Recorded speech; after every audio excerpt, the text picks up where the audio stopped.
ආයුබෝවන් ආදරණීය දුවේ පුතේ ඔයාලා සියලු දෙනාටම සුබ සන්ධ්‍යාවක් වේවා කියලා ප්‍රාර්ථනා කරනවා. අපි මේ සම්බන්ධ වෙන්නේ අපේ ඉරිදා පවත්වන ඔන්ලයින් පන්තියටයි. ඉතින් විශේෂයෙන්ම අපේ මේ ඔන්ලයින් පන්තියට සම්බන්ධ වෙන්නේ අපේ ආයතනවල පන්තිවලට සහභාගී වෙන්නට බැරි දරුවනුයි ප්‍රධාන වශයෙන්ම ඒකත් මතක් කරලා සිටින්නට ඕනේ. ඒ වගේම ආයතනවල දැනටමත් සහභාගී වෙන දරුවන් පරිපූර්ණක පන්තියක් හැටියට මේ පන්තියට සහභාගී වුණාට කිසිදු වරදක් නැහැ. ඒවත් බොහොම ආදරෙන් අපි පිළිගන්නවා. නමුත් මේක අනිවාර්යයෙන්ම සම්බන්ධ විය යුතු දරුවන් තමයි අපේ ආයතනවලට එතෙක් මෙතෙක් සම්බන්ධ වෙන්නට බැරිව සිටින දරුවන් සඳහායි අපි මේ පන්තිය මේ විදිහට පවත්වන්නේ. එතකොට අපි එදා ඔන්ලයින් පන්තියේ කතා කරලා නවත්තපු තැනේ ඉඳන් අපි ඉදිරියට කතා කරගෙන යමු. එතකොට කතා කරගෙන ගිහිල්ලා පණිවිඩ කීපයක් තියෙනවා පොදුවේ ඔබව දැනුවත් කළ යුතු. ඒ පණිවිඩ ටිකත් මම පන්තිය පටන් අරගෙන ටික වෙලාවකින් ඔබව දැනුවත් කිරීම කරන්නම්. එතකොට ඔන්ලයින් පන්තියේ දරුවෝ බලන්න අපි 107 වෙනි පිටුවේ 107 වෙනි පිටුවේ මම පිටු අංකය මෙතන සටහන් කරන්නම්. 107 වෙනි පිටුව 107 වෙනි පිටුවේ මැද තමයි අපි එදා දවසේ පාඩම නැවැත්තුවේ ආනන්ද කුමාර ස්වාමී පාඩමේ. ඉතින් ඔබ සියලු දෙනාගෙන්ම ඉල්ලා සිටිනවා මේ ආනන්ද කුමාර ස්වාමී මහතාගේ පාඩමේ 107 වෙනි පිටුවේ පෙරදිග සભ્યත්වයේ කියන තැනේ ඉඳන් අපි අද කතා කරගෙන යමු. අපි කතා කරන්නේ ආනන්ද කුමාර ස්වාමී මහතා පිළිබඳවයි. එතකොට එතුමාගේ ජීවිතය පිළිබඳව අපි කතා කළා. ඒ වගේම එතුමාගේ බොහොම ප්‍රසිද්ධ කෘතියක් වන මොනවාද අපි කතා කරා මේ එතුමාගේ ප්‍රසිද්ධම කෘතියක් වන මධ්‍යකාලීන සිංහල කලා කියන කෘතිය පිළිබඳවත් ඒ වගේම එම කෘතියේ සඳහන් වෙන තොරතුරු පිළිබඳව. එතකොට අපි අද ඒක ඉදිරියට කතා කරගෙන යමු. 107 වෙනි පිටුව පෙරදිග සભ્યත්වයේ හරය කියන තැනේ ඉඳන් තමයි අපිට පටන් ගන්නට තියෙන්නේ. කියවන්නට සතුටු දරුවෝ සර් කියලා කමෙන්ට් එකක් දැම්මා නම් අපට අවස්ථාව දෙන්නට පුළුවන් එම දරුවන්ට. කවුද ඉදිරිපත් වෙන්නේ? ඔව් ෆෙඩරිකෝ පළවෙනියෙන්ම ඉදිරිපත් වුණා. ඒ නිසා ඒ අනුපිළිවෙලට මම ලබා දෙන්න. ඔයගොල්ලොත් සර් කියලා කමෙන්ට් එක දාලා තියන්න. එතකොට ඒ අනුපිළිවෙලට මම අවස්ථාව ලබා දෙන්නම්. හරි. ජෝර්දානොට ඊට පස්සේ ලබා දෙන්නම්. ඒ විදිහට අනුපිළිවෙලට ඔයගොල්ලෝ දාලා තියන්න. එතකොට මම ඒ අනුපිළිවෙලට ලබා දෙන්නම් අවස්ථාව. ෆෙඩරිකෝ අපි කියවමු. අනිත් සියලු දෙනාම බලමු. පාඩම 107 වෙනි පිටුවේ මැද පෙරදිග සભ્યත්වයේ හරය. කියමුකෝ ෆෙඩරිකෝ. පෙරදිග සભ્યත්වයේ හරය සොයා යන ගමනේදී 1906 අවසාන භාගයේදී ඔහු ඉන්දියාවට පැමිණ ඉන්දීය කලාවේ විවිධ අංශ පිළිබඳව කරන ලද පර්යේෂණ ලෝකයේ උගතුන්ගේ මහත් අවධානයට ලක්විය. ශ්‍රී ලංකාවේ ඉන්දියාවේ පමණක් නොව පාකිස්තානය, නේපාලය, ටිබෙටය, මියන්මාරය, තායිලන්තය, කාම්බෝජය, ජාවා, සුමාත්‍රා හා වියට්නාමය ආදී රටවල කලා ශිල්පද ඔහුගේ අධ්‍යයනයට බඳුන් විය. ඔහුගේ ඉන්දිය හා ඉන්දුනීසියානු කලා ඉතිහාසය නම් මාහැඟි ග්‍රන්ථය ඊට සාක්ෂි සපයයි. හොඳයි. බොහොම පැහැදිලිව අපට ඇසුණා. බලන්න කියනවා පෙරදිග සભ્યත්වයේ හරය සොයා යන මේ ගමනේදී 1906 මේ අගභාගයේ හරිද ඔහු ඉන්දියාවට පැමිණ ඉන්දීය කලාවේ විවිධ අංශ පිළිබඳව කරපු පර්යේෂණ ලෝකයේ උගතුන්ගේ මහත් අවධානයට ලක් වුණා.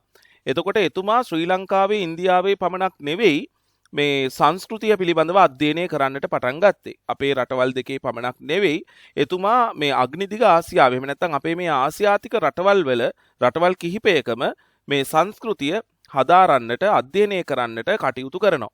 එතකොට බොහොම මේ විස්තෘත දැනුමක් විස්තෘත කියලා කියන්නේ විසිරුණු පුළුල් දැනුමකින් යුක්ත තැනැත්තෙක් විදියට අපට එතුමාව හඳුන්වන්නට පුළුවන්. එතකොට බලන්න මෙතන කියනවා පාකිස්තානය, නේපාලය, ටිබෙටය, මියන්මාරය, තායිලන්තය, කාම්බෝජය, ඒ වගේම ජාවා, සුමාත්‍රා හා වියට්නාමය ආදී රටවල කලා ශිල්පත් ඔහුගේ අධ්‍යයනයට බඳුන් වුණා. බොහොම හොඳයි ගවේෂ් පුතා. මේ අහලා තිනවා මාහැඟි කියන එකේ තේරුම. අන්න හරි. මම බොහොම කැමති ප්‍රශ්න නගන දරුවන්ට බලන්න මාහැඟි කියලා කියන්නේ මහා අනර්ග. එහෙම නැත්නම් ඊතා අගනා, ඊතා වටිනා. මාහැඟි කියලා කියන්නේ ඊතා වටිනා. එහෙම නැත්නම් ඊතා අගනා කියන අදහස තමයි එතන ගෙන දෙන්නේ. හරිද? මාහැඟි කියලා කියන්නේ ඊතා අගනා. එහෙම නැත්නම් ඊතා වටිනා කියන අදහස. හරිද? ඔහුගේ ඉන්දීය හා ඉන්දුනීසියානු කලා ඉතිහාසයේ නම් මාහැඟි ග්‍රන්ථය, මාහැඟි කියලා කියන්නේ වටිනා ග්‍රන්ථය, ඊතා අගනා ග්‍රන්ථය ඊට සාක්ෂි සපයයි. මං හිතනවා ඔබට පැහැදිලි ඇති එතුමා ශ්‍රී ලංකාවේ සංස්කෘතිය සભ્યත්වය පමණක් නෙවෙයි, ඉන්දියාවේ සංස්කෘතිය සભ્યත්වය ගැන පමණක් නෙවෙයි, මෙන්න මේ කියන පාකිස්තානය, නේපාලය, ටිබෙටය, මියන්මාරය, තායිලන්තය, කාම්බෝජය, ජාවා, සුමාත්‍රා, ඒ වගේම වියට්නාමය, මේ වගේ රටවල කලා ශිල්ප පිළිබඳවත් ඔහුගේ අධ්‍යයනයට අවධානයට යොමු වුණා. හොඳයි, ඊට පස්සේ මම අවස්ථාව ලබා දෙනවා අපේ ජෝර්දානෝට. කියමු බලන්න ජෝර්දානෝ. ශාස්ත්‍රීය සේවයට කැප වූ විද්වතෙකු වන කුමාරස්වාමී ඉංග්‍රීසි, ප්‍රංශ, ජර්මානු, ලතින්, ග්‍රීක, සංස්කෘති, පාලි, සිංහල, දෙමළ, හින්දු, ඉතාලි, ස්පාඤ්ඤ, ඕලන්ද, පර්සියන් ආදී භාෂා ගණනාවක් දැන සිටියේය. ඔහු ඇතැම් ග්‍රන්ථ ලියුවේ ප්‍රංශ, ජර්මනු හා ඉතාලි බසිනි. කුමාරස්වාමී පෙරපර දෙදිග භාෂා හැදෑරුවේ භාෂා විශාරදයෙකු වීමට නොව පෙරදිග සංස්කෘතිය අධ්‍යයනය කිරීම උදෙසාය. ඔව්, බොහොම හොඳයි. අපිට බොහොම පැහැදිලිව ඇසුණා. මේ කියනවා, බොහොම ස්තුතියි ජෝර්දානෝ. බලන්න කියනවා මේ මෙතුමාට තිබුණු භාෂා ඥාණය කෙතරම්ද කියලා කියනවා නම් මේ කියන සියලු භාෂාවන්හි මනා පරිචයක් එතුමාට තිබුණා. මනා දැනුමක් එතුමාට තිබුණා. ඒ වගේම එතුමා මේ භාෂාවන් ඉගෙන ගත්තේ භාෂා විසරදයක් වෙන්නට නෙවෙයි. හරිද? භාෂා විසරදයක් වෙන්නට නෙවෙයි. නිකිල් සර් කිව්වේ ප්‍රශ්නයක් අහන්නද නැත්නම් කියවන්නටද? නිකිල්.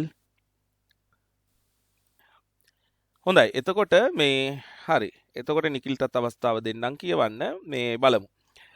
දැන් මෙතන කියනවා බලන්න ශාස්ත්‍රීය සේවයට කැප වූ විද්වතුක වන කුමාරස්වාමී ඉංග්‍රීසි, ප්‍රංශ, ජර්මානු, ලතින්, ග්‍රීක, සංස්කෘති නෙමෙයි සංස්කෘත, ඉංග්‍රීසි වලින් සංස්ක්‍රිට්, එතකොට පාලි, සිංහල, දෙමළ, හින්දි, මේ වගේම ඉතාලි, ස්පාඤ්ඤ, ඕලන්ද, පර්සියන් ආදී මේ භාෂා ගණනාවක් එතුමා දැනගෙන සිටියා. ඒ වගේම මෙතන කියන එතුමා ඇතැම් ග්‍රන්ථ ලිව්වේ ප්‍රංශ සහ ජර්මානු, ඒ වගේම ඉතාලි භාෂාවෙන්. يعني සමහරක් ග්‍රන්ථ එතුමා ලියන්නේ ප්‍රංශ, ජර්මන් සහ ඉතාලි කියන භාෂාවලින්. ඒ වගේම මම අර කලින් කිව්වා වගේම එතුමා පෙරපර දෙදිග, පෙරපර කියලා කියන්නේ පෙර සහ අපර. මේ පෙරදිග සහ අපරදිග මේ භාෂා හැදෑරුවේ භාෂා විසරදයෙකු වන්නට නෙවෙයි, මේ පෙරදිග සංස්කෘතිය අධ්‍යයනය කිරීම උදෙසායි. පෙරදිග සංස්කෘතිය අධ්‍යයනය කරන්නට එය පහසුවක් නිසායි. හරිනේ. ඊට පස්සේ මම අවස්ථාව ලබා දෙනවා අපේ සොනාලි නෙත්මා දුවට. කියමුකෝ. කුමාරස්වාමීගේ ශාස්ත්‍රීය අධ්‍යයනය එක් විශේෂ ක්ෂේත්‍රයකට සීමා නොවීම නිසා සෙසු විද්වතුන් අතර ඔහු සුවිශේෂී වෙයි. පෙරදිග දර්ශනය, ආධ්‍යාත්මික විද්‍යාව, ආගම, ප්‍රතිමා කලාව, සාහිත්‍ය, සංගීතය, භූගර්භ විද්‍යාව, වාස්තු විද්‍යාව, සාම්ප්‍රදායික දැනුම හා ජනශ්‍රැති ඔහුගේ අධ්‍යයනයේ ලක් වූ විවිධ ක්ෂේත්‍රයෝය. මේ විෂයන් සඳහා ඔහු ලියූ ග්‍රන්ථ 50කට ආසන්නය. මේවා විවිධ රටවල් වලදී මුද්‍රණය කොට ප්‍රකාශයට පත් කර ඇත. ඉන්දිය කලාවන්ගේ පර්තය 1908, පෙරදිග පණිවිඩය 1908, කලාව සහ ස්වදේශිකත්වය 1914, ඉන්දිය චිත්‍ර 1912, විශ්වකර්ම 1914, ඉන්දිය සංගීතය 1924, බෞද්ධ ප්‍රතිමා කලාවේ මූලධර්ම 1935, ආසියාතික කලාව 1938, වේදයේ හැදෑරීම නවමග 1933 යනුවෙන් එයින් කීපයක් පමණි. ඔව්.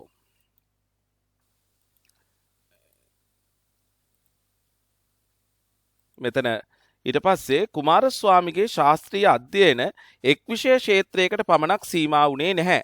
නේද? ඒ නිසාම එතුමා අනිකුත් විද්වතුන් අතර සුවිශේෂී විද්වතෙක් බවට පත් වෙනවා. මොකද එතුමාගේ දර්ශන පතය එහෙම නැත්නම් එතුමාගේ විශේෂ ක්ෂේත්‍රයන් ඉතා පුළුල්. දැන් කෙනෙකුට කියන්නේ සාමාන්‍යයෙන් මේ වගේ පුද්ගලයන් අතිශයින් දුර්ලභයි. උදාහරණයක් හැටියට රබින්ද්‍රනාත් tagore යම් මට්ටමකින් මේ වගේ නේ.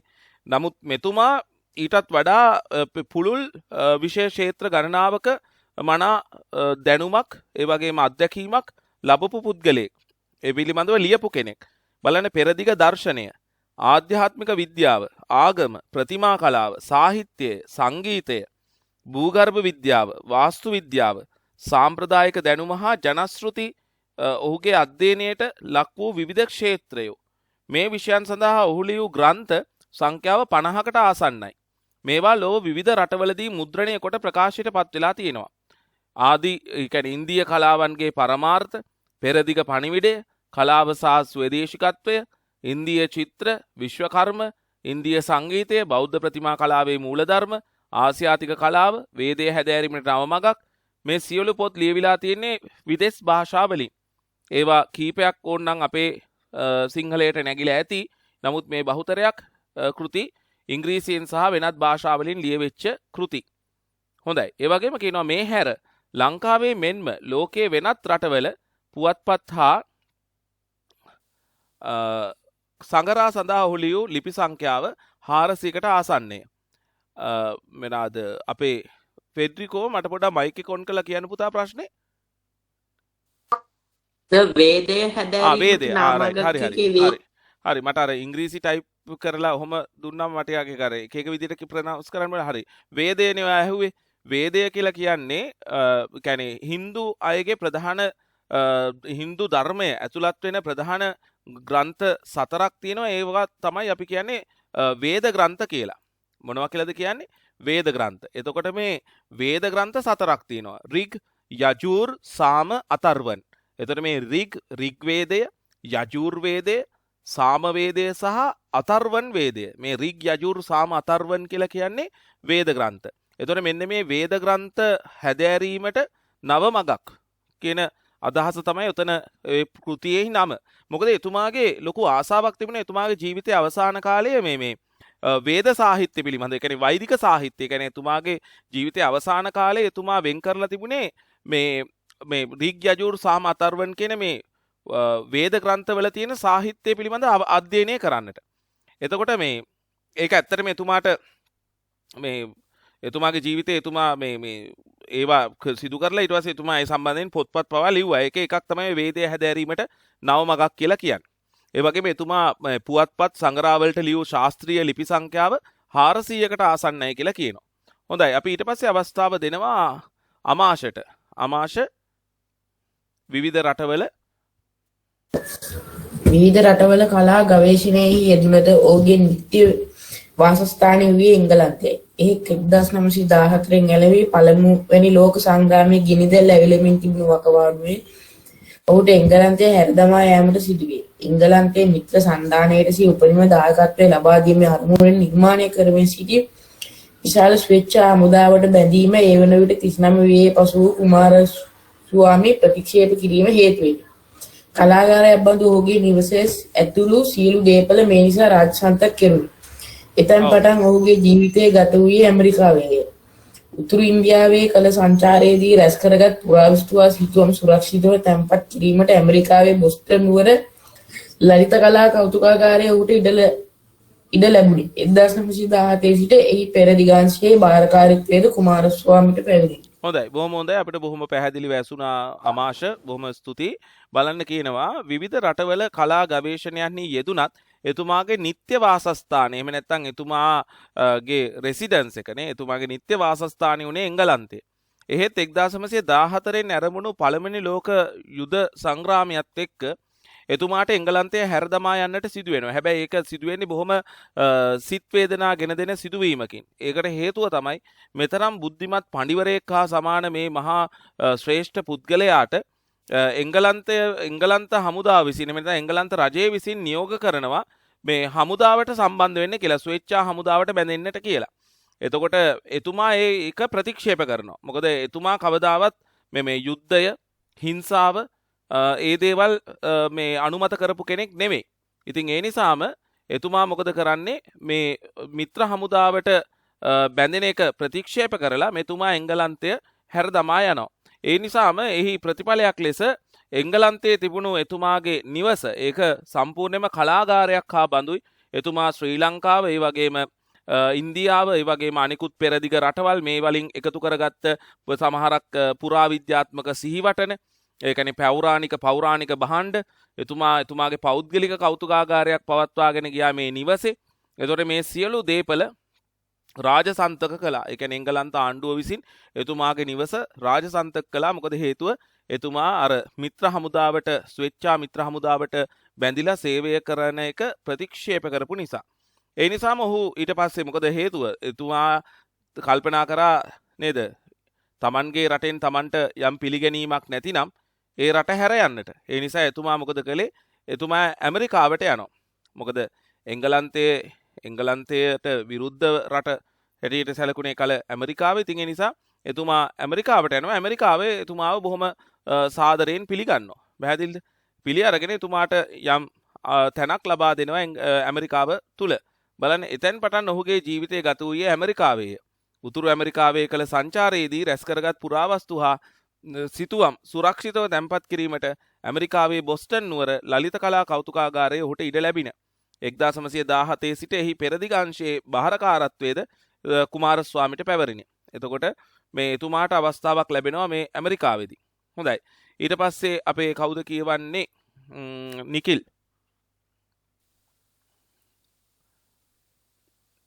නිකිල් සිටිනවාද?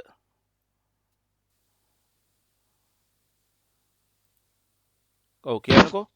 ඔහුගේ අවසන් වසර 10 වෛදික සාහිත්‍ය සඳහා වෙන් විය. ඒ පිළිබඳ සොයාගත් අලුත් කරුණු ඇතුළු ග්‍රන්ථ රැසක් ඔහු ලිවීය. සිය ජීවිතයේ අවසාන කාලයේ ඉන්දියාවට ගොස් හිමාලයේ හෝ ටිබෙටයේ ජීවත් වීමට අපේක්ෂාවෙන් සිටියත් එම අදහස මුදුන්පත් වීමට පෙර 1947 සැප්තැම්බර් 19 වෙනි දින ආනන්ද කුමාරස්වාමී අභාවපාත්‍ර විය. අපේ රටේ පමණක් නොව ආසියාවේම සංස්කෘතිය රටාවේ අගය ඔහු ලොවටම වටහා දුන්නේය. මේ උතුම් කාර්ය වෙනුවෙන් ඔහුගේ මුළු ජීවිත කාලයම කැප කරෙනි. හොඳයි. බොහොම ස්තුතියි. අපට බොහොම පැහැදිලිව ඇසුණා.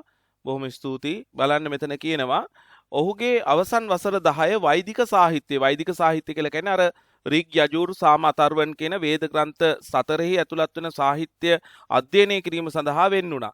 ඒ පිළිබඳව සොයාගත් අලුත් කරුණු ඇතුළත් ග්‍රන්ථ රැසක් එතුමා ලියලා තියෙනවා. ඒ වගේම Tamanගේ ජීවිතයේ අන්තිම කාලය ඉන්දියාවට ගිහිල්ලා හිමාලයේ හෝ ටිබෙටේ හුදකලාව ජීවත් වෙන්නට එතුමා බලාපොරොත්තු වෙන්න හිටියත් ඒ අදහස ඉටු වෙන්නට පෙර මුදුන්පත් වීමට පෙර එතුමා 1947 සැප්තැම්බර් 19 වෙනි දින ආනන්ද කුමාරස්වාමී අභාව ප්‍රාප්ත විය. ඒ වගේම අපේ රටේ පමණක් නොව මුළු ආසියාවේම සංස්කෘතික රටාවේ අගය මුළු ලොවටම වටහා දෙන්නට එතුමා කටයුතු කරනවා. ඒ වගේම මෙම කාර්ය වෙනුවෙන් එතුමාගේ මුළු ජීවිත කාලයම කැප වෙලා තියෙනවා. පැහැදිලිද? හොඳයි. එතකොට බලන්න තව කවුද ඉදිරිපත් වෙන්නේ? එක දරුවෙක් මේ අවසාන කොටස කියවන්න. පළවෙනිම කමෙන්ට් එකක් දාන දරුවට මම අවස්ථාව ලබා දෙනවා කියවන්න. කවුද ඉදිරිපත් වෙන්නේ?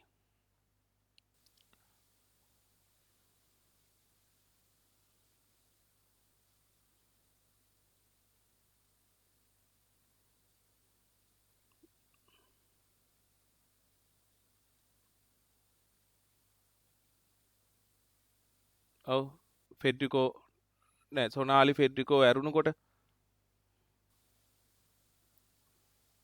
දැන් මේ කලින් කියවපු අය ඇරුණුකොට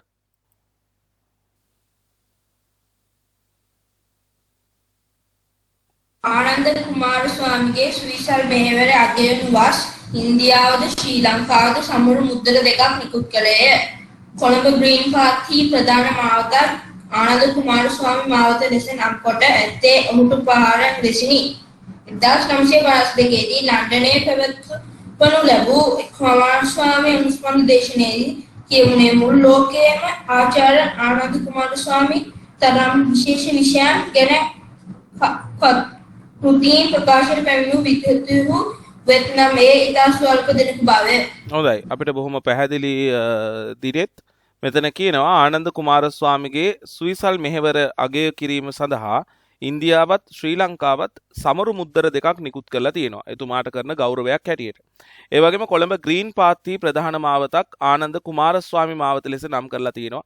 අපේ බස්නාහිර පළාත් අධ්‍යාපන කාර්යාලයේ තියෙන්නේ ඒ ආනන්ද කුමාරස්වාමි මාවතේ කොළඹ. ඒ වගේම 1952 ලන්ඩනයේ පවත්වනු ලැබූ කුමාරස්වාමි අනුස්මරණ දේශනයේදී කියවුනේ මුළු ලෝකයේම ආචාර්ය ආනන්ද කුමාරස්වාමි තරම් විවිධ විශේෂ ක්ෂේත්‍රයන් පිළිබඳව පොත් ප්‍රකාශයට පත් කරපු විද්වතුන් සිටිනවා නම් මේ ඊටමත් ස්වල්ප දෙනෙකු බව. හොඳයි. එතකොට මේ අපි පාඩම අවසන්. අපි අවබෝධයේ ප්‍රශ්නවලට යොමු විය යුතුයි. ඒ නිසා මම ඔබට ආරාධනා කරනවා සියලු දෙනාම 12 වෙනි පාඩම කියලා ලියන පොත අරගෙන ලියලා 12 වෙනි පාඩම ආනන්ද කුමාරස්වාමි කියලා මාතෘකාව ලියලා පිටු අංක 109 තියෙන හරිද අවබෝධයේ ප්‍රශ්නවල හරිද අවබෝධයේ ප්‍රශ්නවල 1 2 3 4 කියන ප්‍රශ්නවලට දැන් පිළිතුරු සපයන්න අවබෝධය කියලා ලියලා ප්‍රශ්නේ ලියලා ඒ කියන්නේ ප්‍රශ්නේ ලියලා ඉවරලා උත්තරේ ලියන්න අවබෝධයේ ප්‍රශ්නවල 1 2 3 4 කියන ප්‍රශ්නවලට දැන් පිළිතුරු සපයන්න ඔබට අවස්ථාව තියෙනවා පොඩි වෙලාවක් දෙන්නම් පස්වෙනි ප්‍රශ්නයට අදාළ උත්තරය පිළිතුර එක දිගයි ඒක මම ඔබට ලබා දෙන්නම් ඊට පෙර ඔබ අවබෝධයේ ප්‍රශ්නවල 1 2 3 4 කියන ප්‍රශ්න ටික ප්‍රශ්නය ලියලා උත්තරේ ලියන්න දන්නේ නැත්නම් ඉඩ තියන්න ප්‍රමාණවත් පරිදි ඉඩ තියන්න අපි පිළිතුරු ඊට පස්සේ සාකච්ඡා කරමු ඔබට අවස්ථාව තියෙනවා දැන් උත්තර ලියන්න ඒ වගේම මේ අතරතුර ඔබට යම් ප්‍රශ්නයක් නගන්නට තිබෙනවා නම් ප්‍රශ්නයක් නගන්න පුළුවන් ඔබට ඒ අතරතුර ෆෙඩරිකෝ කියන්න බලන්න ෆෙඩරිකෝගේ අදහස මොකද්ද දාපු උත්තරේ මොකද්ද ලියපු උත්තරේ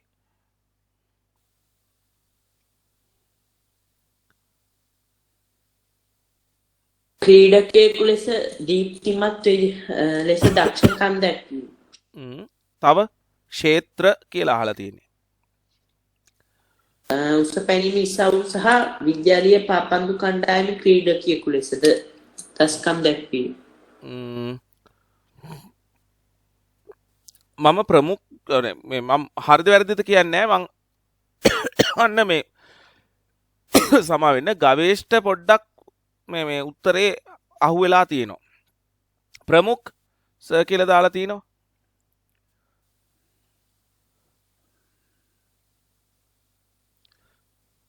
ප්‍රමුඛ ඉන්නවද ඔව් විෂත්‍ර දැනුමක් ලත් පඩිවරයෙක් වීම දැන පාසල් යන වයසේ ඒක තමයි සමන් ලියුවේ හරි බලමු පොඩ ඉන්න මයික් ඔන් කරන්න එපා ආකර්ෂ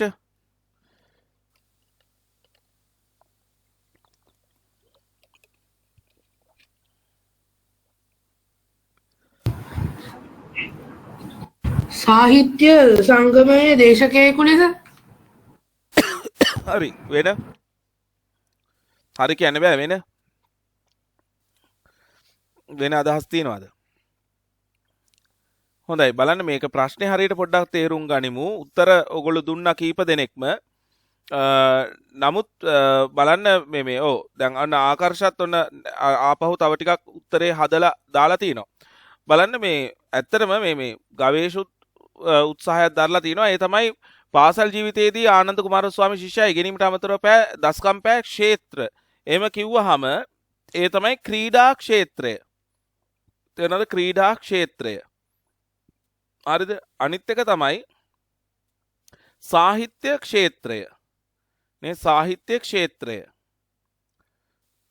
හරිද සාහිත්‍ය ක්ෂේත්‍රය ක්‍රීඩා ක්ෂේත්‍රය හරිද අනිත් එක නවීන විද්‍යා ක්ෂේත්‍රය නැත්නම් විද්‍යා ක්ෂේත්‍රය මෙන්න මේ කියන ක්ෂේත්‍ර තුන ලිව්වනම් හරි එතනද නිවැරදි කරගන්න උත්තරේ ඒ තමයි ක්‍රීඩා අංශය හෝ ක්‍රීඩා ක්ෂේත්‍රය සාහිත්‍ය ක්ෂේත්‍රය ඒ වගේම විද්‍යා ක්ෂේත්‍රය හරිද ඔන්න ඒ කියන උත්තර තුන ලිව්වා නම් හරි.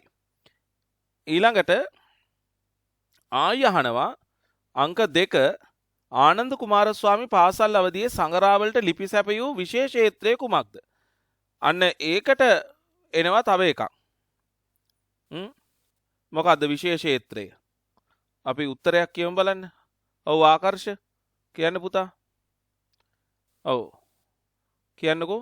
භූගර්භ විද්‍යාව. අන්න හරි භූගර්භ විද්‍යාව ගවේෂුත් ටයිප් කරලා තිනවා භූගර්භ විද්‍යාව වෙන්නට ඕන ටයිප් කරන්න උත්සාහ කළේ. බොහෝ දෙනෙක් ටයිප් කරමින් සිටින බව මට පේනවා. බොහොම හොඳයි ඔයගොල්ලන්ගේ උනන්දුව. නේ ඒ උනන්දුව අපව තව තවත් දිරිගන්වනවා. නේ? ඔව්.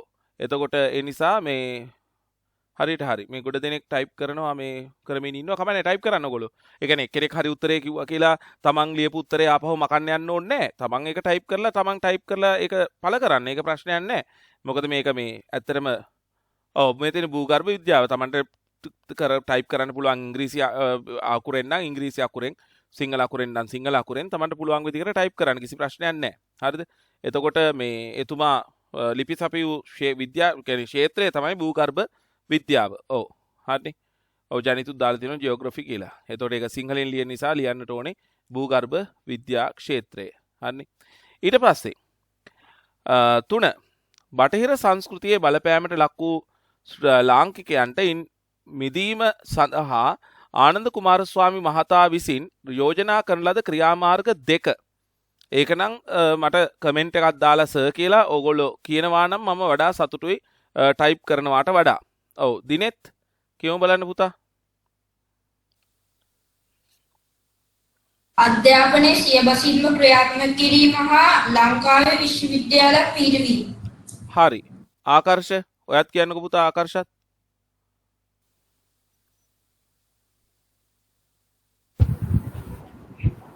සර් ඒකම තමයි. හරි කමක් නැහැ. ඔව් හොඳයි. මම හිතන්නේ උත්තරය ආවා නේද? දිනෙත්ගෙන් හරි උත්තරය ආවා. ඒකට මම පොඩ්ඩක් පොඩි එකතු කිරීමක් කරනවා. ඒ කියන්නේ ලොකු එකතු කිරීමක් නෙමෙයි. එතුමා මූලිකවම කිව්වා ඒ තමයි එනම් අධ්‍යාපනයේ සියබසින්ම ක්‍රියාත්මක කිරීමත් ලංකාවේ විශ්වවිද්‍යාලයක් පිහිටුවීම. ඔන්නෝක ඔබ උත්තරේ හැටියට ලියලා ඇති. තේරෙනවද? ඒකේ පොඩ්ඩක් ඔබ එකතු කරගන්න එකට කැමති නම් ඒ තමයි අධ්‍යාපනයේ සියබසින්ම ක්‍රියාත්මක කිරීම. ඒ වගේම ලංකාවේ ස්වාධීන විශ්වවිද්‍යාලයක් පිහිටුවීම. ලංකාවේ ස්වාධීන විශ්වවිද්‍යාලයක්. මොකද ඒ කාලේ තිබුණා ද කොලෙජ් හවුස් කියලා එකක්. ඒක ස්වාධීන විශ්වවිද්‍යාලයක් නෙමෙයි. අපේ ලංකාවේ ස්වාධීන විශ්වවිද්‍යාලයක් නෙමෙයි. ඒක ලන්ඩන් විශ්වවිද්‍යාලයට අනුබද්ධිත ආයතනයක්. එතකොට එතුමා කිව්වේ ලංකාවේ ස්වාධීන විශ්වවිද්‍යාලයක්. ඒ කියන්නේ පිට රටකට බැඳුනේ නැති නේ පිට රටකින් පාලනය නොවන ස්වාධීන විශ්වවිද්‍යාලයක් පිහිටුවාලිය යුතුයි කියන අරමුණ අදහසේ තමයි එතුමා හිටියේ. හරිනේ. ඒ නිසා ඔබ ඒක එකතු කරගන්න එක ඒ තමයි අධ්‍යාපනයේ සියබසින්ම ක්‍රියාත්මක කිරීම සහ ලංකාවේ ස්වාධීන විශ්වවිද්‍යාලයක් පිහිටුවීමත්. ඒ වගේම ඔබ සැලකිලිමත් වෙන්න විශ්වවිද්‍යාලය කියන වචනේ ලියනකොට ඒ තනි පදයක්. තේරුණාද? විශ්වවිද්‍යාලය කියන වචනේ ලියන විට ඔබ සැලකිලිමත් වෙන්නේ ඒක තනි පදයක්සේ ලියන්නට. හරිද? පද දෙකක් හැටියට කඩලා ලිව්වොත් ඒක නිවැරදි වෙන්නේ නැහැ. හරිනේ. ඒක සාමාන්‍යයෙන් අපි හැමෝම ලියන්නේ විශ්වවිද්‍යාලය කියලා තනි පදයක් හැටියටයි. හරිද? ඒ ගැනත් සැලකිලිමත් වෙන්න. ඊට පස්සේ 4 වෙනි ප්‍රශ්නය බොහොම බැරෑරුම් ප්‍රශ්නයක්. 4 වෙනි ප්‍රශ්නය කවුද කියන්නට ඉදිරිපත් වෙන්නේ? ලංකාවේ සංස්කෘතිය අලලා කුමාරස්වාමි මහතා ලියූ අගනා ග්‍රන්ථය කුමක්ද? මොකද්ද උත්තරේ? කවුද ඉදිරිපත් වෙන්නේ? ඔව් දිනෙත්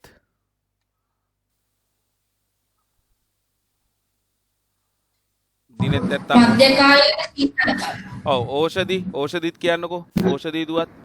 ඔව් දිනෙත් හරි. ඕෂධිත් කමන්නේ නැහැ කියන්නකෝ. කමෙන්ට් එකක් දැම්මනේ.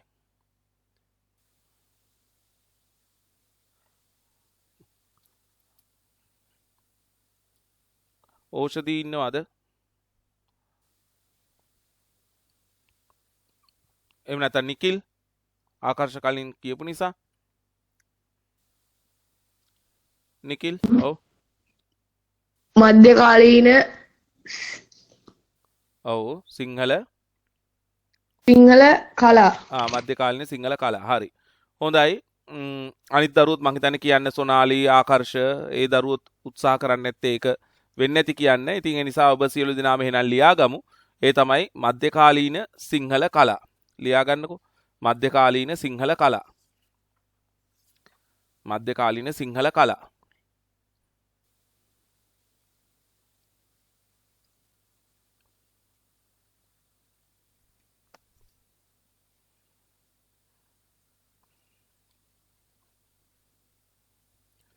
මධ්‍යකාලීන සිංහල කලා. හොඳයි. එතකොට මේ ප්‍රශ්න ටිකට උත්තර ලියලා ඉවර වෙච්ච දරුවෝ, ඒ කියන්නේ ප්‍රශ්නේ ලියන්නත් පොඩි වෙලාවක් යනවානේ. මේ ප්‍රශ්න 4ට උත්තර ලියලා ඉවර වෙච්ච දරුවෝ ඊට පස්සේ 5 වෙනි ප්‍රශ්නය ලියලා ලෑස්ති කරගන්න මම 5 වෙනි ප්‍රශ්නයට අදාළ පිළිතුර ඔබට ලබා දෙන්නම්. ඒ නිසා පළවෙනි ප්‍රශ්න 4ට උත්තර ලියලා ඉවර වෙච්ච දරුවෝ කමෙන්ට් එකක් දාන්න ඕකේ කියලා. කමෙන්ට් එකක් දාන්න ඕකේ කියලා.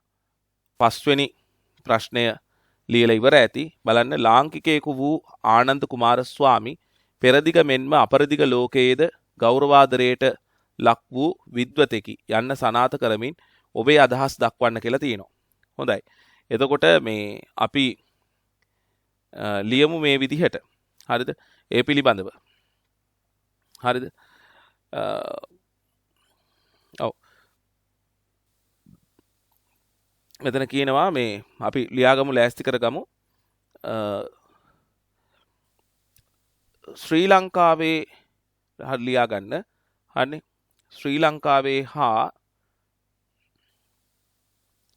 ඉන්දියාවේ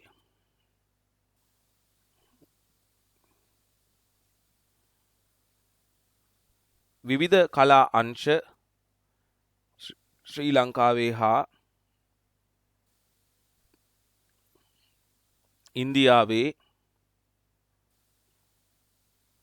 විවිධ කලා අංශ පිළිබඳ විවිධ කලා අංශ පිළිබඳ විවිධ කලා අංශ පිළිබඳ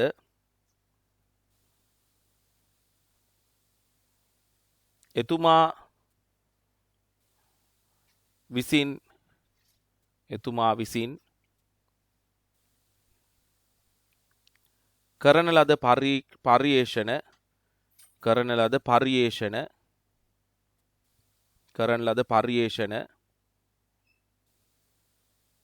කරන ලද පර්යේෂණ ලෝකයේ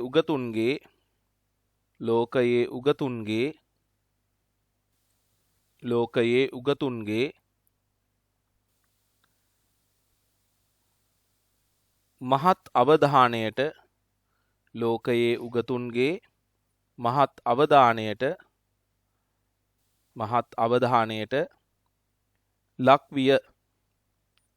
අවධානයට ලක්විය.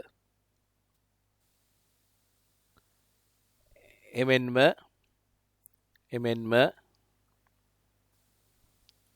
ආසියානු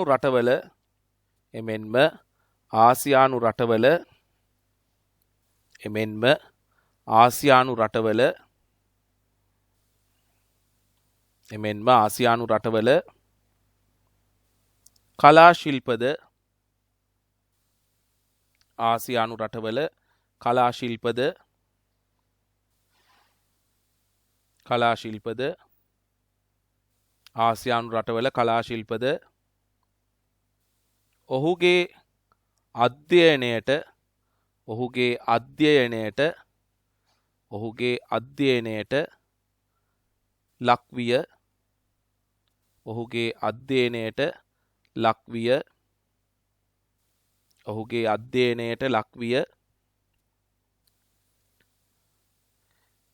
ඔහුගේ අධ්‍යයනයට ලක්විය. ඊළඟට ශාස්ත්‍රීය සේවයට කැප වූ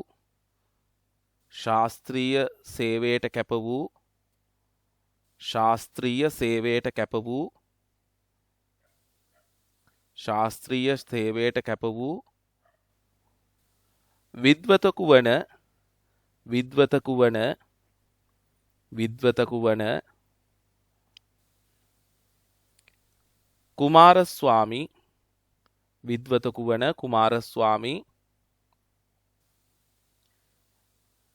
වන කුමාරස්වාමි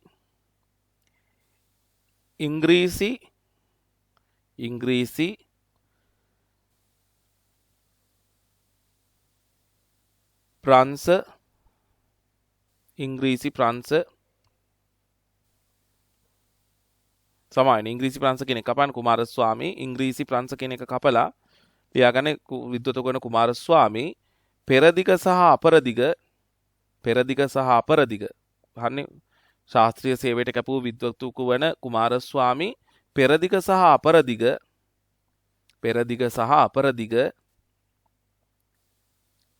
භාෂා ගණනාවක්ම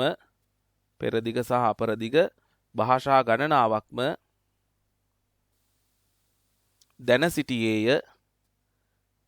පෙරදිග සහ අපරදිග භාෂා ගණනාවක්ම දැන සිටියේය.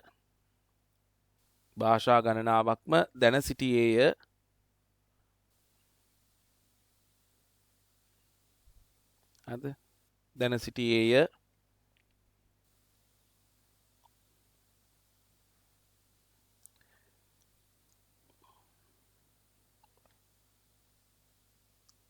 ඒ වගේම ලියා ගන්න එතුමාගේ ශාස්ත්‍රීය අධ්‍යයන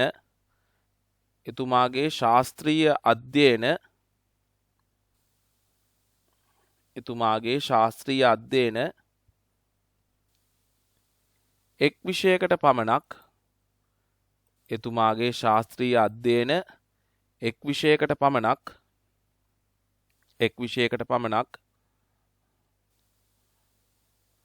සීමා නොවීම නිසා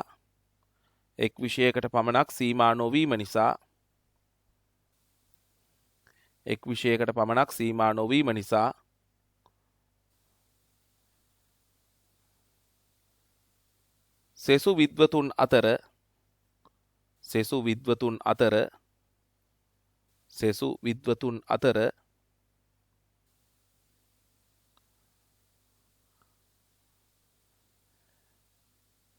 ඔහු සුවිශේෂ වෙයි.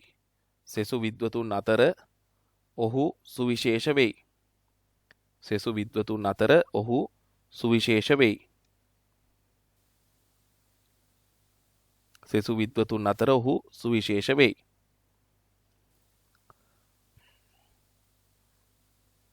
ඒ වගේම ලියන්න විවිධ විෂයන් සඳහා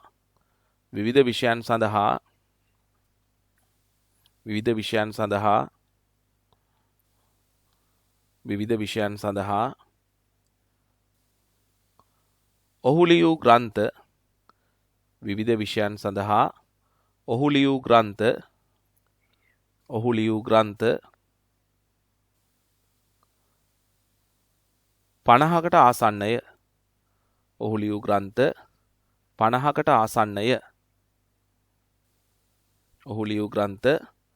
50කට ආසන්නය.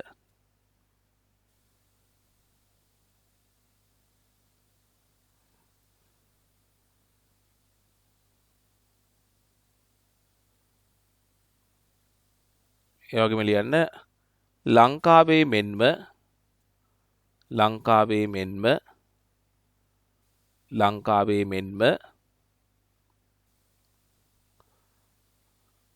ලෝකයේ වෙනත් රටවල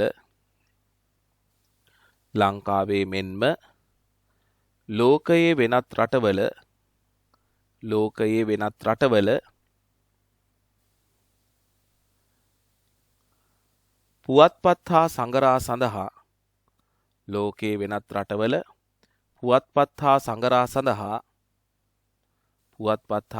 සඳහා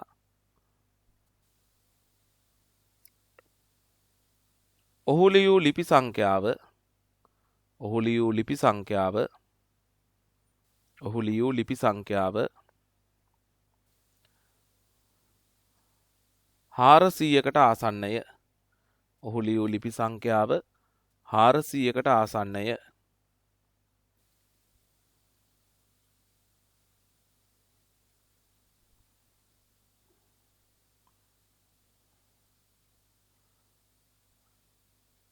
ඒ වගේම ලියන්න එතනට ශ්‍රී ලංකාවේ පමණක් නොව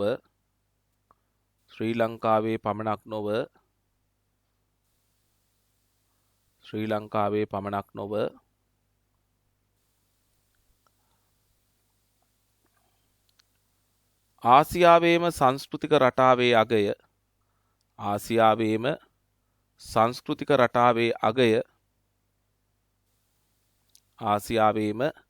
සංස්කෘතික රටාවේ අගය ආසියාවේම සංස්කෘතික රටාවේ අගය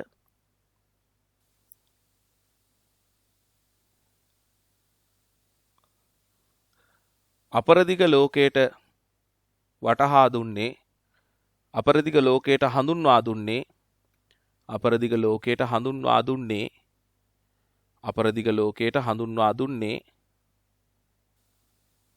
අපරදිග ලෝකයට හඳුන්වා දුන්නේ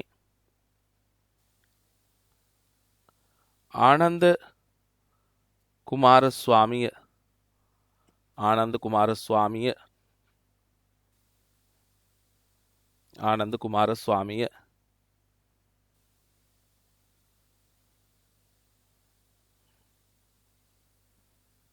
ආනන්ද කුමාරස්වාමිය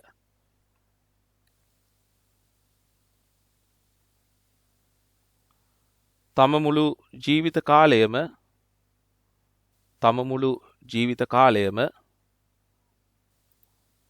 තම මුළු ජීවිත කාලය හරිද නැවත කියනවා තම මුළු ජීවිත කාලයම එතුමා කැප කළේ ඒ සඳහාය තම මුළු ජීවිත කාලයම එතුමා කැප කළේ ඒ සඳහාය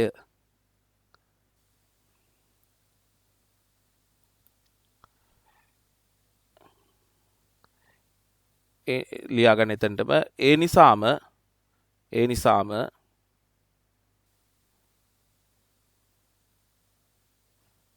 ආනන්ද කුමාරස්වාමි ඒ නිසාම ආනන්ද කුමාරස්වාමි ඒ නිසාම ආනන්ද කුමාරස්වාමි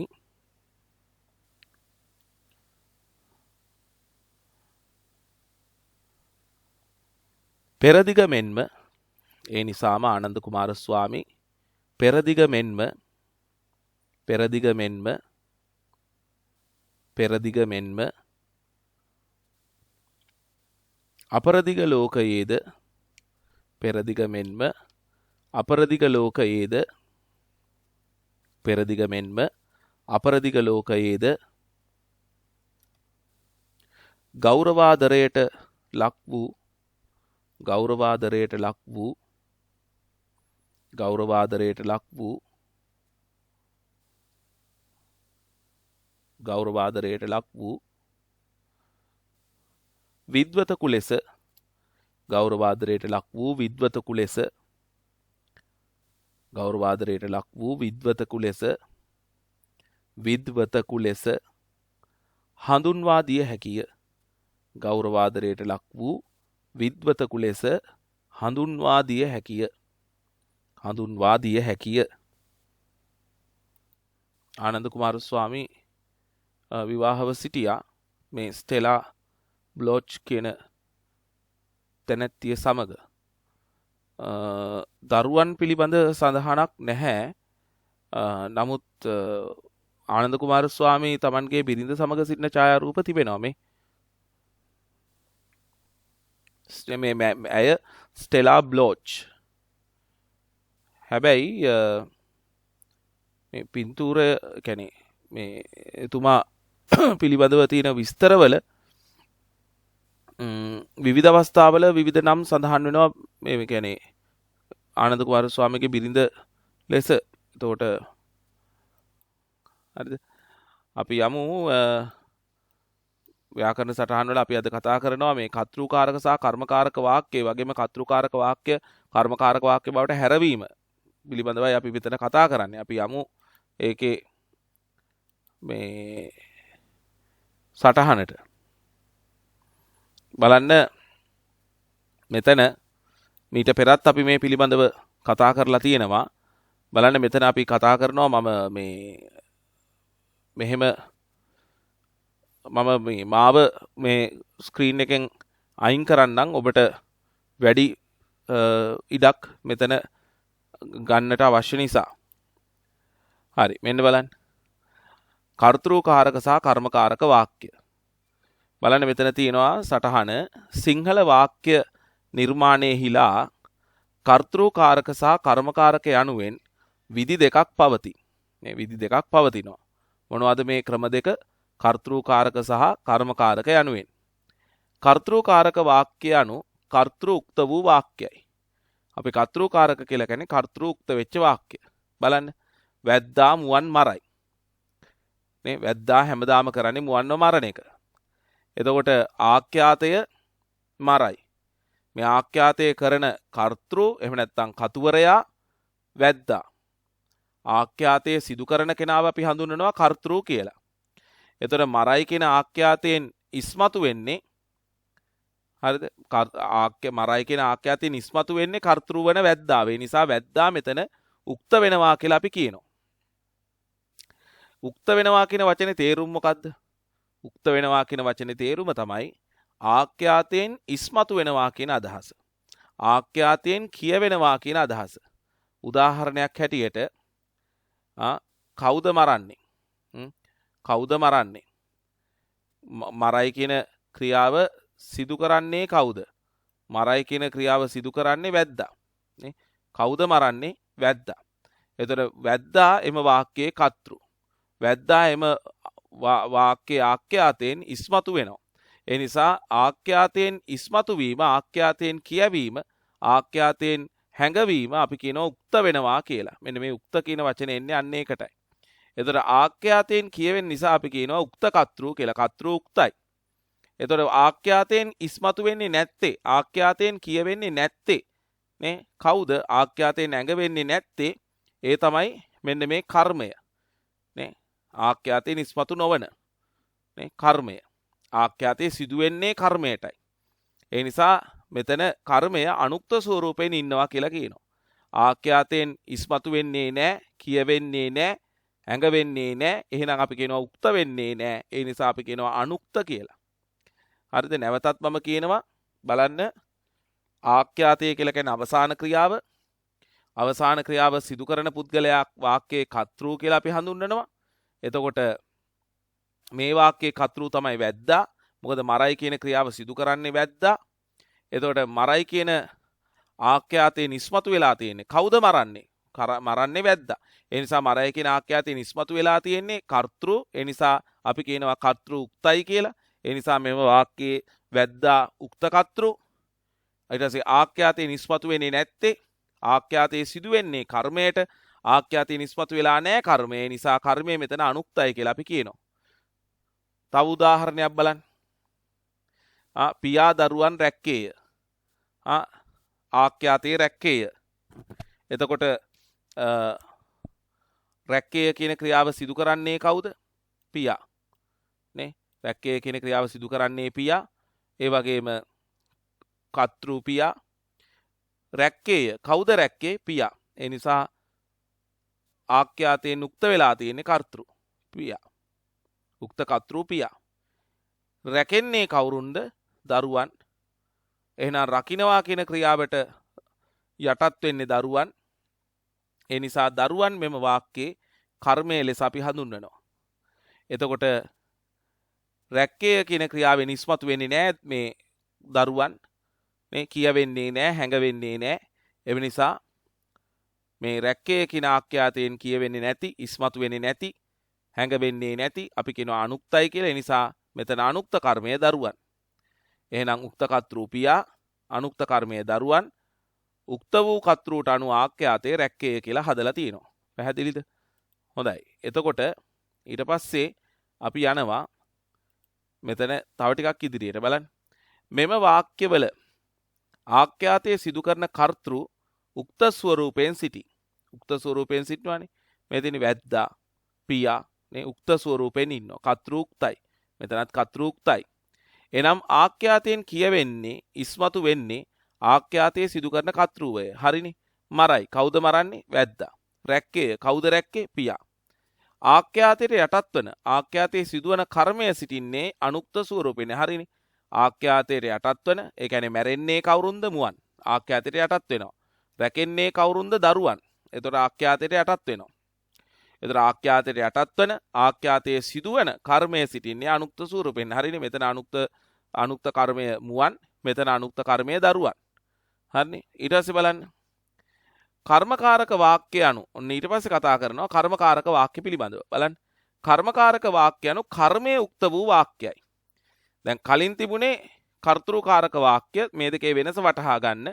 නේ කතෘකාරක වාක්‍ය කතෘකාරක කියලා කියන්නේ කතෘක්ත වූ වාක්‍ය. ඒතර කර්මකාරක වාක්‍ය කියලා කියන්නේ කර්මයුක්ත වූ වාක්‍ය. බලන්න වැද්දා විසින් මුවෝ මැරෙති. වැද්දා විසින් මුවෝ මැරෙති. නේ දැන් මෙතන වැද්දා මුවන් මරයි කිව්වත් වැද්දා විසින් මුවෝ මැරෙති කිව්වත් කොහෙන් ගියත් මැරලා තියෙන්නේ මුවෝ. වැද්දා නෙමෙයිනේ. ඒක කොහෙන් ගියත් මැරලා තියෙන්නේ මුවෝ. හැබැයි මේ වාක්‍යය ලියලා තියෙන රටාව වෙනස්. වැද්දා මුවන් මරයි කියන වාක්‍යයත් වැද්දා විසින් මුවෝ මැරෙති කියන කොටත් මේ වාක්‍ය දෙකේ ලියවිලා තියෙන රටාවන් දෙකක්නේ. හැබැයි කොහොම හරි මරණවා කියන ක්‍රියාව සිදු කරලා තියෙන වැද්දා මැරෙනවා කියන ක්‍රියාව සිදු වෙලා තියෙන්නේ මුවන්ට.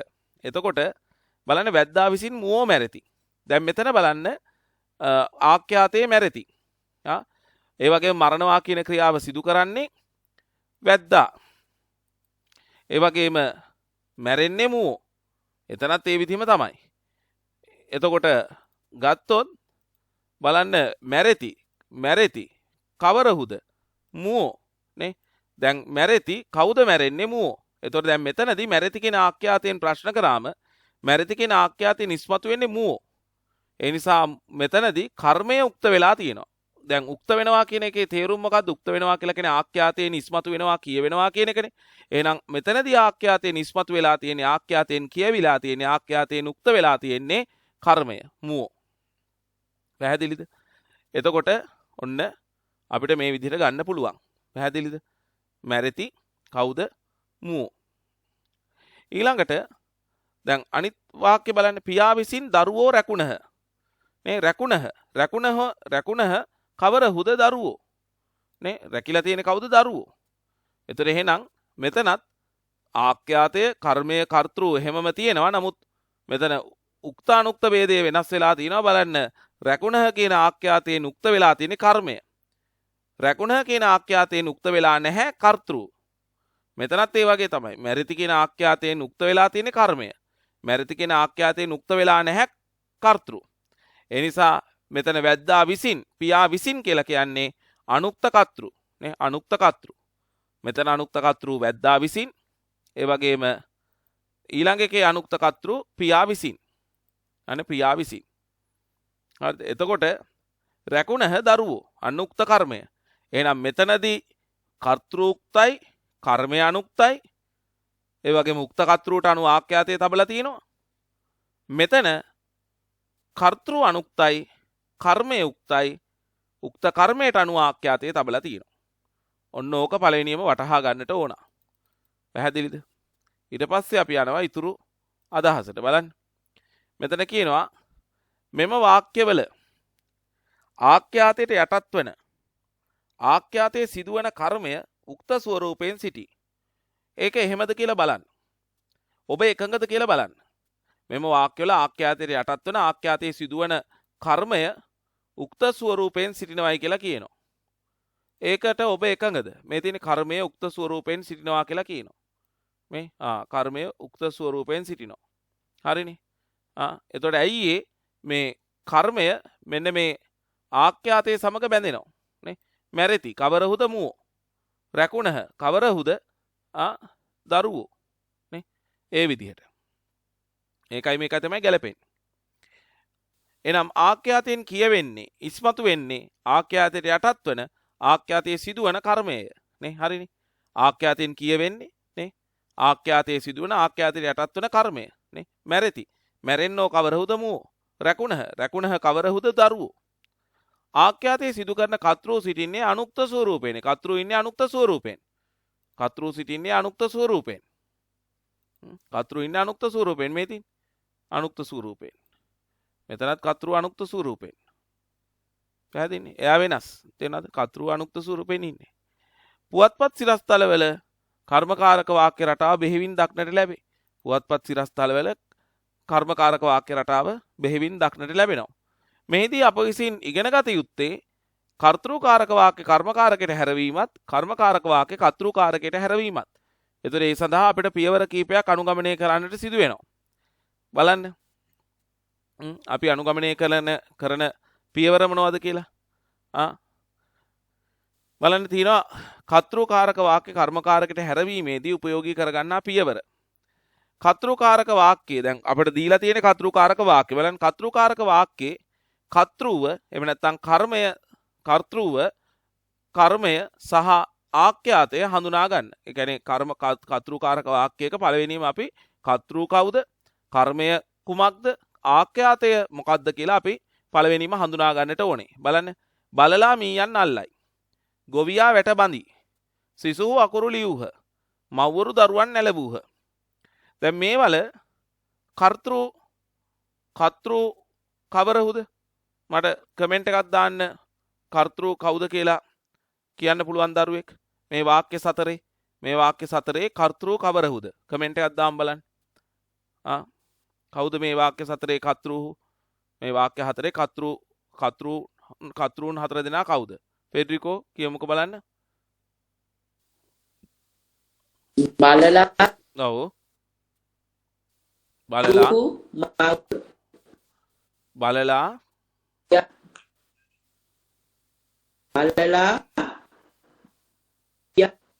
සිසු ඔව් අපිට මේ කැඩි ඇහුනේ වෙඩිකෝ එයා පොඩ්ඩක් ලොග් අවුට් වෙලා ආයි ලොගින් වෙන්නකෝ. දිනෙත් බලලා ගොවියා සිසුහු මව්වරු. හරි පැහැදිලි. බලන්න බලලා ඒ වගේම ගොවියා සිසුහු සහ මව්වරු. පැහැදිලිද? ඔන්න කර්තෘන්. අන්න ඊට පස්සේ මට කියන්න කර්මයන් කවරහුද? කර්මයන් මොනවාද? කර්මයන් අපේ මේ සොනාලි දන්නවා නම් කියන්න කර්මයන් මේ වාක්‍ය හතරේ කර්ම මොනවද? ඒ කියන්නේ ආඛ්‍යාතයට යටත් වෙන්නේ.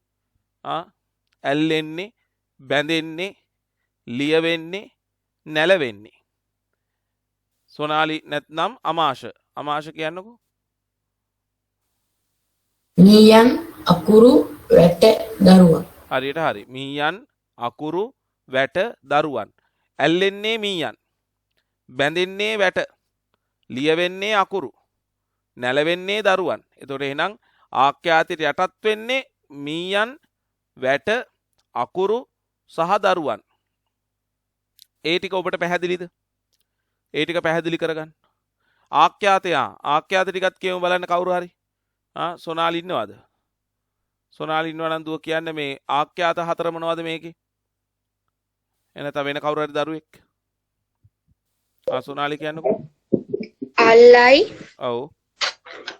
අල්ලයි ලියූහ බඳී නැලවූහ.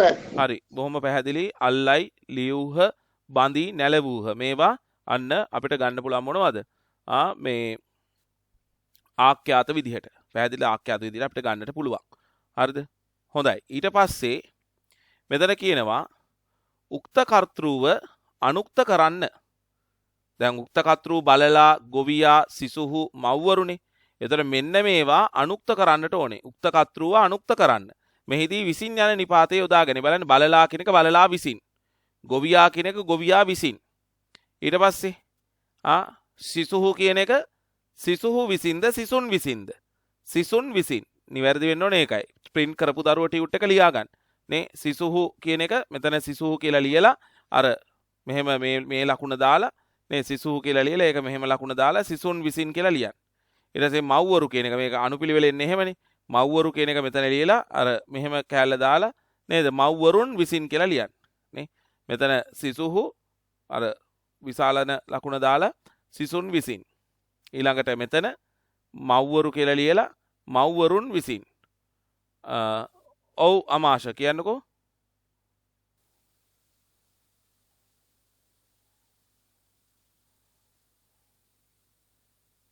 දැන් ඒක වෙන්නේ බලලා කියන එක නියත නියමාර්ථ පදයක්. බලලෙක් කියලාව නම් බලලකු විසින් වෙනවා.